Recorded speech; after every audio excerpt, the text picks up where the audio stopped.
You can now contact us at any time, day or night, by submitting an online request.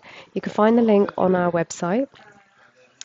So this will open up a new tab called SystmConnect.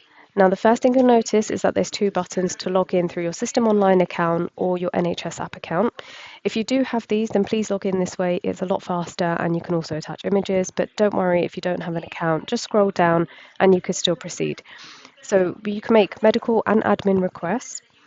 If you click on New Condition, for example, you have the option of different conditions. So just go down the list. If you can't find it, you can click on Other Condition, or just do ear problems as an example. Now, the first thing you will be asked is if it's an emergency. If you have any of these symptoms, you need to contact 999. So just click on Continue, and you'll be asked a few questions depending on what the condition is. If you scroll down, complete the form, and click on Next, you will be asked to submit your personal details. Now, if you did log in through the NHS app or your System Online account, this will be pre-populated. And that's it. You submit your request, and this goes directly to the doctor, and someone will get back to you within 24 hours.